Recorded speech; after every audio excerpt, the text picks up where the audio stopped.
UP police constable के लिए 2013 में जो पेपर हुआ उनकी संख्या भी केवल एक थी। जैसे हमने देखा 2018 में 7 पेपर हुए, 2019 में 4 पेपर हुए, लेकिन यहाँ पर क्या है, 2013 में केवल एक पेपर हुआ और वो हुआ 15 दिसंबर 2013 को।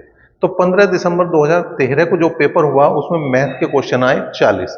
तो यहाँ पर अब हम एक एक क्वेश्चन आपके सामने रख रहे हैं मैथ के। तो वे मैथ के 40 क्वेश्चन हम एक एक करके देखने जा रहे हैं। चलिए करते हैं इन क्वेश्चनों की शुरुआत। पहला क्वेश्चन आपके सामने लगा और ये क्वेश्चन है, अगर एक वृत्त की परिधि 3 गुना ज्यादा है तो छोटे वृत्त से जिसकी त्रिज्या 2 इंच है तो बड़े वृत्त की त्रिज्या क्या होगी? बड़े वृत्त की त्रिज्या क्या होगी? देखो, परिधि में कोई चेंज आ रहा तो वही चेंज त्रिज्या में होगा, व्यास में कोई चेंज आ रहा तो वही चेंज जो है तुम्हारा त्रिज्या में होगा।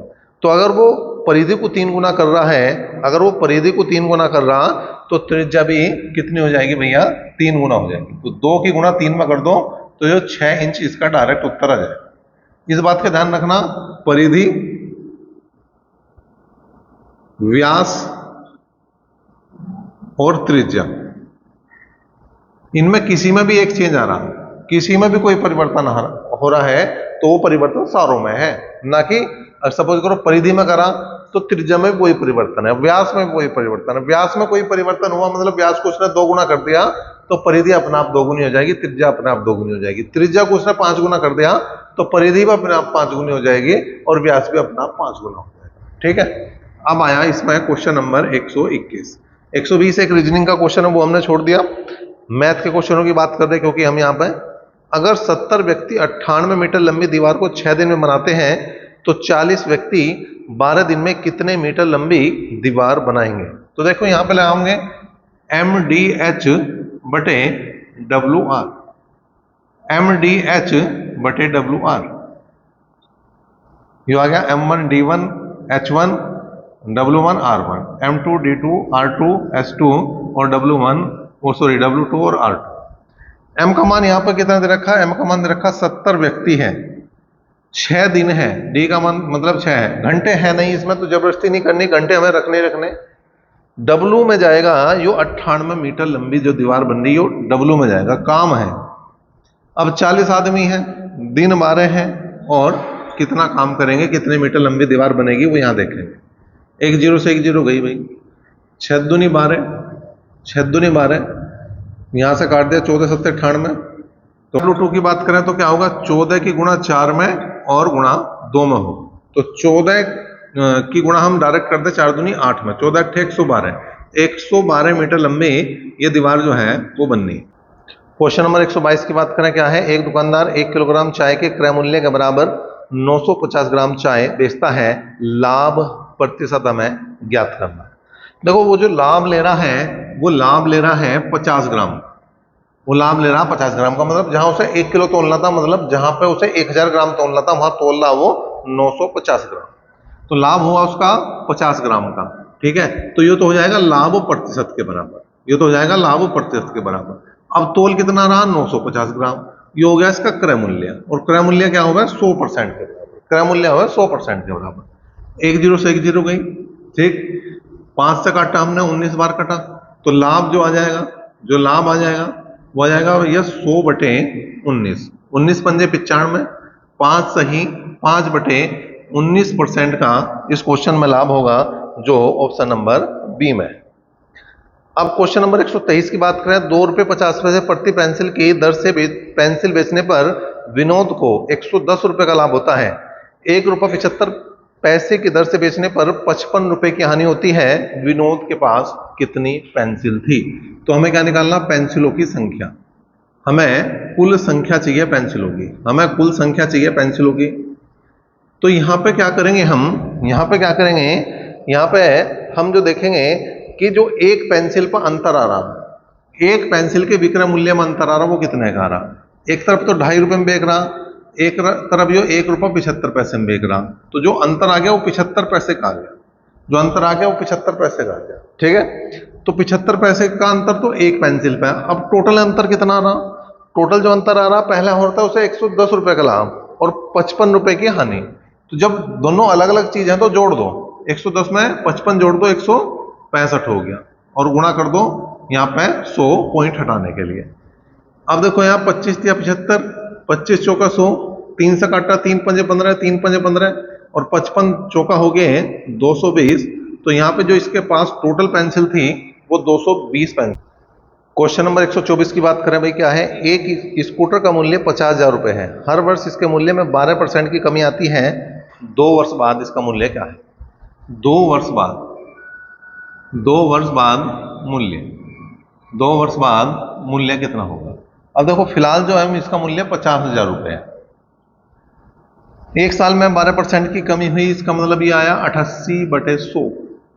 अगले साल फिर से 12% की कमी, 88/100, 2 जीरो 2 जीरो गई, 2 जीरो से 2 जीरो गई। तो यहाँ पे क्या करेंगे हम, 88 के वर्ग में गुणा कर देंगे 5 की। तो पहले 88 का वर्ग करेंगे और फिर हम करेंगे गुणा 5 की। तो पहले 88 के वर्ग की बात करें भाई, तो क्या करेंगे, 8×8 64, 8×8 64, और 8×8 64 दूनी 128, जोड़ दिया तो 4, 8 6 14 के 4 का हासिल को 1, 4 2 6 1 7, और ये हो गया 7744 जो है 88 का वर्ग। अब 7744 में ही हमें क्या करना, 5 की गुणा, 5 चौक 20 हासिल को 2, 5 चौक 20 और 2 22 हासिल को 2, 5 7 35 और 2 37 हासिल को 3, 5 7 35 और 3 38। तो कुल मिला के ये हो गया 38,720 जो है वो रुपए स्कूटर का मूल्य रह जाएगा कितने साल बाद? 2 साल बाद। आया 125वां क्वेश्चन। 125वां क्वेश्चन देखते हैं क्या है। 1 से 50 तक की सभी संख्याओं का औसत ज्ञात करना है। 1 से 50 तक की सभी संख्याओं का हमें क्या ज्ञात करना? औसत ज्ञात करना। तो पहली संख्या प्लस अंतिम संख्या बटे 2, पहली संख्या प्लस अंतिम संख्या बटे 2। अगर लगातार कोई भी संख्या आ रही और औसत निकालना तो यही काम करना। तो हो गया 51/2 का मतलब हो गया 25.5, और ये इसका सही जवाब। 126वें क्वेश्चन की बात करें, क्या है भाई, ए बी और सी की औसत आयु 25 वर्ष है और ए बी की औसत आयु 28 वर्ष है, तो सी की आयु बतानी। तो अगर औसत आयु ए बी सी की दे रखी और अगर मुझे योग बनाना है तो ए प्लस बी प्लस सी बराबर हो जाएगा 3 × 25, और 25 क्या हो गया भैया 75। ए और बी की औसत आयु दे रखी 28, तो हो जाएगा 2 × 28, तो 28 दूनी हो जाएगा भैया 56।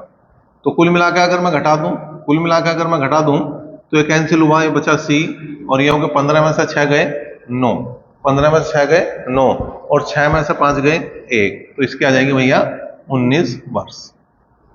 क्वेश्चन नंबर आया 127। क्वेश्चन नंबर आया 127। क्या है, एक परीक्षा में परीक्षार्थी को प्रत्येक सही उत्तर के लिए 5 अंक मिलते हैं और प्रत्येक गलत उत्तर के लिए 2 अंक काट लिए जाते हैं। अगर उसने 120 प्रश्नों के उत्तर देकर 285 अंक प्राप्त किए हों तो कितने उसने सही उत्तर दिए हैं ये बताना है। जो टोटल नंबर आ रहे हैं वो आ रहे 285, जो टोटल नंबर आ रहे हैं वो आ रहे 285। सही के लिए 5 नंबर मिल रहे, गलत के लिए 2 नंबर कट रहे। सही के लिए 5 नंबर मिल रहे और गलत के लिए 2 नंबर कट रहे हैं। अब टोटल है 120%, तो यहां पे सपोज करो इसने x% सही कर दिए, तो गलत करे होंगे 120 माइनस x, गलत करे होंगे 120 माइनस x, तो आ गया 5x माइनस 240, माइनस माइनस हो गया प्लस 2x बराबर 285, तो ये हो गया 7x बराबर 285 प्लस 240, तो ये आ गया भैया 5, 8 4 12 का 2 का हासिल को 1, 2 2 4 और 1 5, 525। तो x बराबर आ गया 525/7, ये आ गया 7 7 49, 3 बचे 7 5 35। इसका मतलब इसने क्या करे हैं, 75 क्वेश्चन जो है वो बिल्कुल सही करे हैं। एक तरीका तो ये हो गया। एक दूसरा तरीका क्या बनेगा, एक दूसरा तरीका क्या बनेगा वो भी देख लो भाई। एक दूसरा तरीका क्या बन सके उसको भी हम देख सकें। सही प्रश्नों की संख्या अगर हमें निकालनी है, सही प्रश्नों की संख्या, सही प्रश्नों की संख्या, तो जितने प्राप्तांक हैं पहले वो लिखो। तो प्राप्तांक है 285 प्लस जितने नंबर गलत में मिल रहे, एक गलत पे कितने नंबर कट रहे हैं उनकी गुणा टोटल क्वेश्चनों में कर दो। तो 120 क्वेश्चन है तो उसकी गुणा 2 में कर दो तो हो जाएगा 240।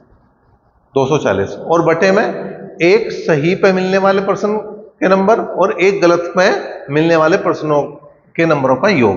तो सही पे मिलने 5 नंबर, गलत पे जो कट रहे हैं 2 नंबर, तो 5 और 2 हो जाएंगे 7। 5 और 2 हो जाएंगे 7, ठीक है। और भाग करेंगे तो फिर से यहाँ पे 75 ही उत्तर आ जाएगा। तो चाहे इसे ऐसा करो, चाहे जो जो मैंने अलग से बताया ये करो, ठीक है, दोनों तरीके सही है।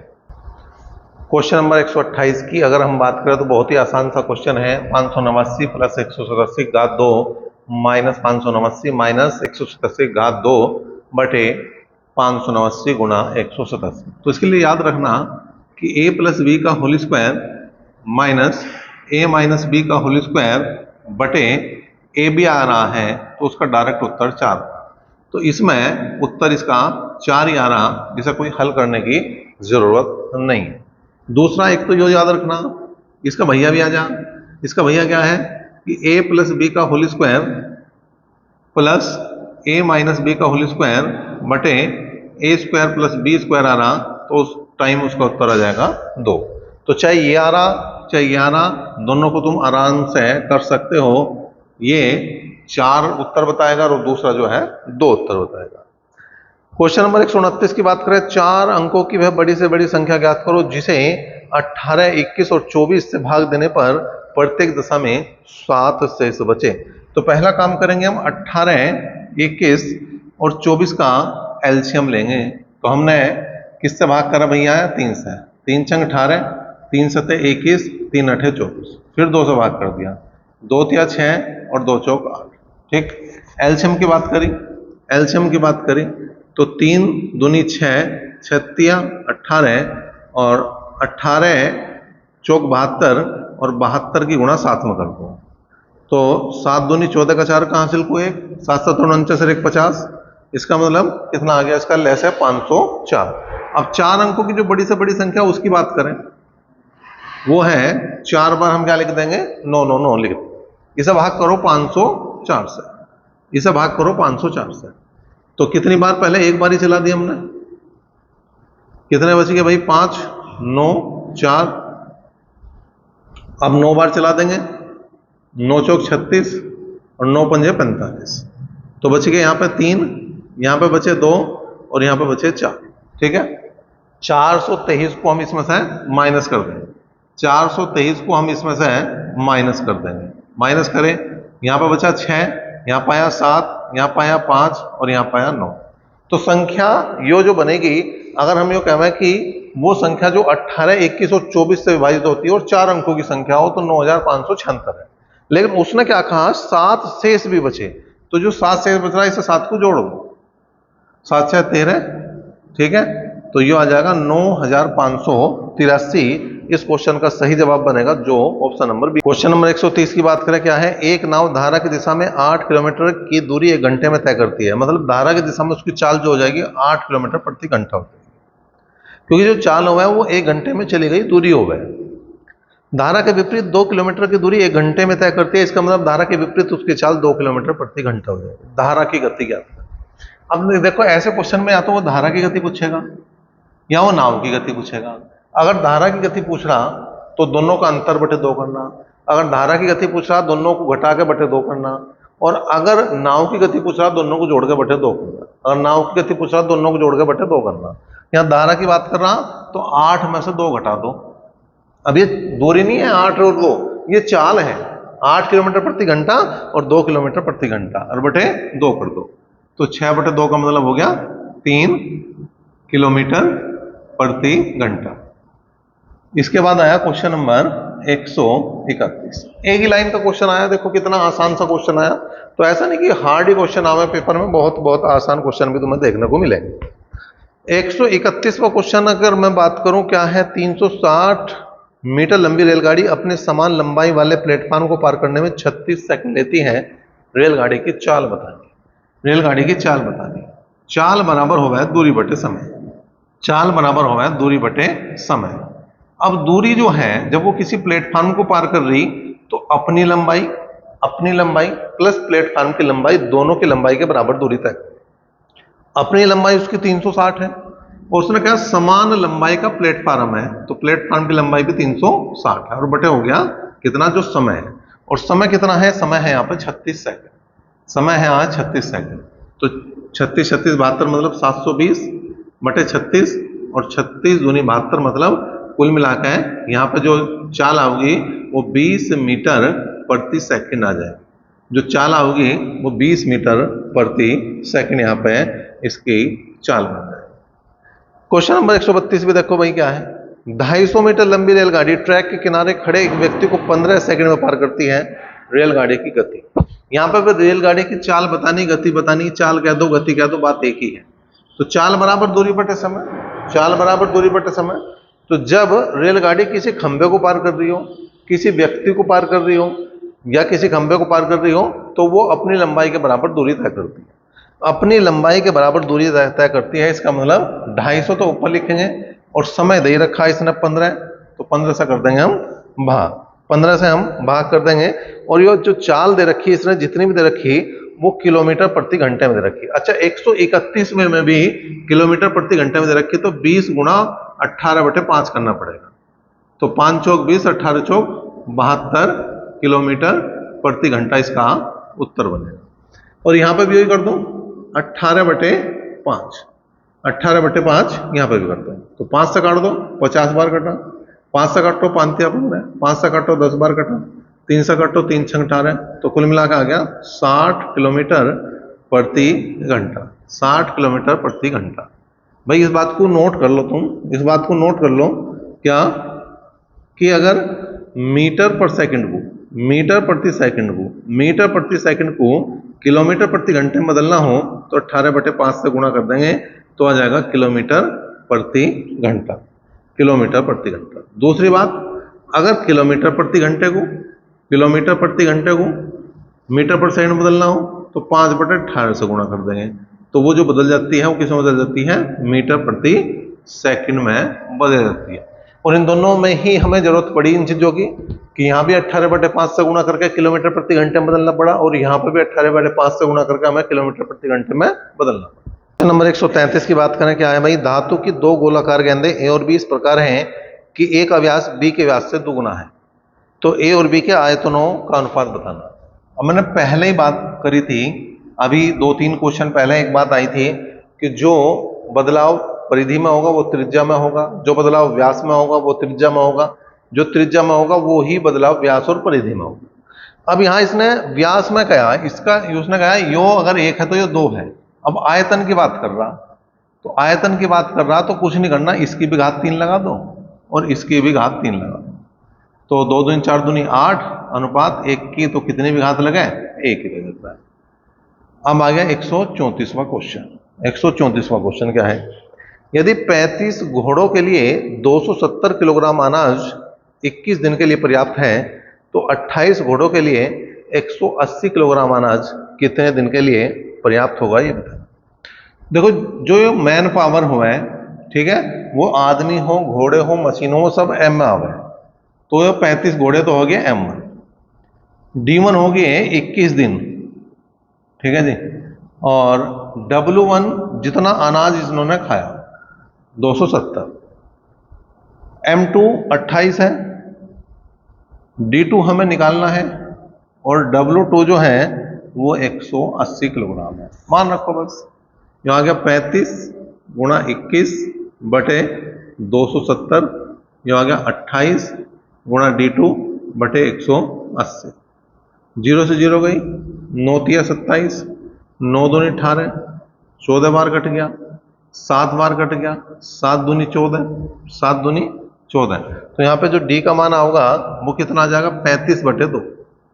D2 का मान आ जाएगा 35/2 और 35/2 का मतलब 17.5 दिन, 17.5 दिन, और ये इसका सही जवाब रहेगा 17.5 दिन। क्वेश्चन नंबर 135 की बात करें, क्या है, एक कारीगर m मिनट में x वस्तुएं बनाता है, आधे घंटे में वह कितनी वस्तुएं बनाएगा। m मिनट में मतलब जो दिन है, जो घंटे हैं, जो मिनट है, जो वर्ष है, जो महीने, वो सारे दिन में ले लो, डे में ले लो, क्योंकि वो समय है। तो D1 ले लिया हमने m मिनट, एक्स वस्तु बताना मतलब यो W1 हो गया। आधे घंटे की बात कर रहा तो मतलब 30 मिनट की बात कर रहा, और कितनी वस्तुएं बना होगा मतलब W2 की यहां पे बात कर रहा। हम बात कर रहे हैं MDH की बटे WR, ठीक है, MDH बटे WR, यहां पे 2 कर देंगे। अब देखो यहां पे ना M है ना H है, D है, तो वही रख दो बस। W है X, D है 30, W2 का मान निकालना, तो W2 बराबर 30x बटे M, और यही यहां पे उत्तर हो जाए। क्वेश्चन नंबर 136 क्या है? 136 का क्वेश्चन, उसने कहा किसी तार को एक वर्ग के आकार में मोड़ा जाता है तो यह है 484 सेंटीमीटर स्क्वायर क्षेत्रफल का वर्ग बनाता है।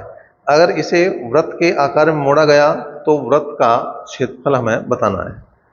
अगर कोई चीज मोड़ी जा रही तो उनका परिमाप बराबर होगा, इस बात का हमने पहले ही जिक्र कर दिया। यदि कोई वस्तु या आकृति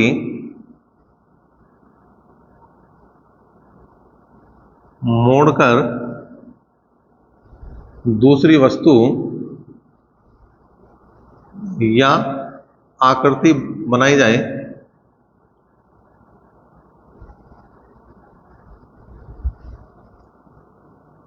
तो उनके परिमाप बराबर होते हैं।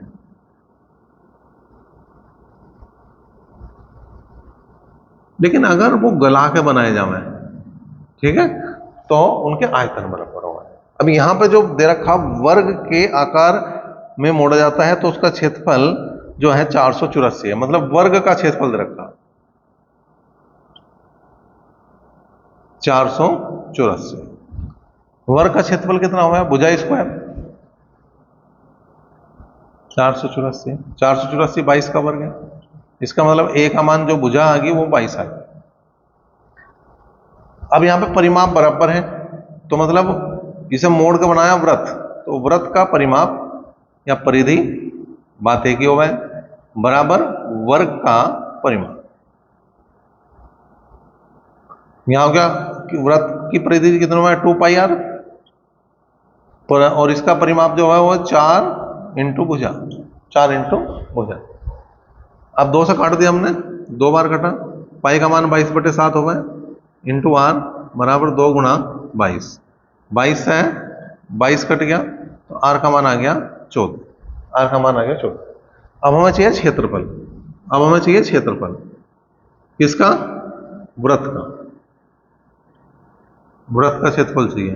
तो कितना आ गया भाई? पाई आर स्क्वायर, पाई का मान 22/7, आर का मान 14, तो 7 दूनी 14, 14 दूनी 28, तो 28 की गुणा कर दो 22 में, 22 अट्ठे 176, 17, 22 दूनी 44, 44 जोड़ दो तो 61 हो गया।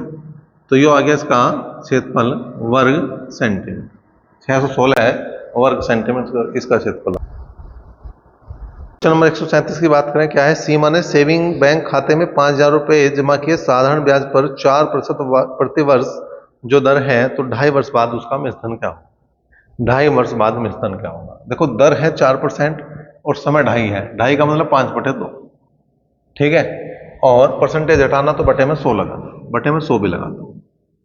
अब इस हाल कर लो, 2 दूनी 4, 5 दूनी 10, तो यहां पर बचेगा 1/10, मतलब यो तो है ब्याज, यो है SI और यो है मूलधन, ठीक है, और इन दोनों को जोड़ दूं तो ये बनेगा मिश्रधन, यो बनेगा मिश्रधन, ठीक है। डायरेक्ट कर देंगे हम इस क्वेश्चन को। यहाँ पे क्या है? 5,000 रुपये मूलधन है, तो 10 बराबर जो है वो 5,000 के है, और 11 बराबर जो है वो मिश्रधन के, 11 बराबर जो है वो मिश्रधन के, 1 0 से 1 0 गई, तो मिश्रधन जो आ गया, जो मिश्रधन आ गया वो आ गया 5500 रुपये, 5500 रुपये। अगला क्वेश्चन देखो क्या है? 138वां, 2500 रुपये पर 12% वार्षिक दर से 1 वर्ष का चक्रवृद्धि ब्याज क्या होगा अगर ब्याज हर 6 माह बाद जोड़ा जाता है? तो ब्याज छमाही दे है, ब्याज छमाही दे है, दर का तो कर दो आधा, 6% छमाही होगी, और समय का कर दो डबल। 1 वर्ष है तो 2 छमाही होगी। और हमें क्या निकालना, हमें निकालना इसका ब्याज निकालना। फिर वो वही काम है जो पहले से करता है। क्या करेंगे, 6/100, ठीक है, ये हो गया 3, ये हो गया 50, तो 3/50, इसका मतलब 50 रुपये पहले साल हो जाएंगे 53 रुपये। 50 रुपये पहले साल हो जाएंगे 53 रुपये। फिर इसका वर्क कर देंगे तो 2 साल ये 25 तो हो जाएंगे, और इसका वर्क कर देंगे, इसका वर्क करेंगे तो 2809 रुपये आ जाएगा। 2809, ये क्या है, यो है मूलधन, यो क्या है, यो है मिश्रधन, और इन दोनों का अंतर क्या है, CI, और वो अंतर कितना आ गया, 309 रुपये, 309 रुपये। अब यहाँ पे जो मूलधन है वो 2500 रुपये ही है, तो जो उत्तर है वो डायरेक्ट हमारा 309 रुपये डायरेक्ट आ गया, क्योंकि उसे ब्याज चाहिए था। अगर वो मिश्रधन पूछता तो भी हमारा डायरेक्ट आ गया था 2809 रुपये। क्वेश्चन नंबर 139 की बात करें, क्या है, 75 का x% 9 है तो x का मान बताना। 75 का x% बराबर 9 के है तो x का मान बताना। तो 75 का मतलब गुणा x परसेंटेज हटाना, तो बटे में 16 का बराबर 9। तो 25 तिया 75, 25 चौका 100, 3 तिया 9, और 3 चौक 12, तो इसकी वैल्यू आ गई 12। अब आ गया 140वां क्वेश्चन। 140वां क्वेश्चन, एक दुकानदार अपने सामान पर क्रय मूल्य से 20% अधिक अंकित करता है और अंकित मूल्य पर 10% की छूट देता है, लाभ प्रतिशत बताना। मतलब कोई चीज है 100 रुपए की, लिख दिया उस पर कितना, 120 रुपए, लिख कितना दिया, 120 रुपए। अब इस पर 10% की छूट दे रहा, तो इसका मतलब 90/100 निकाल दो, 90/100 निकाल दो, 20 गई, 12 निम्मा 108, 108 रुपए में बिक रहा, 100 का माल 108 में बिक रहा, 100 का माल 108 में बिक रहा, तो लाभ कितना हो गया, 8% का लाभ हो गया, 8% का लाभ हो गया।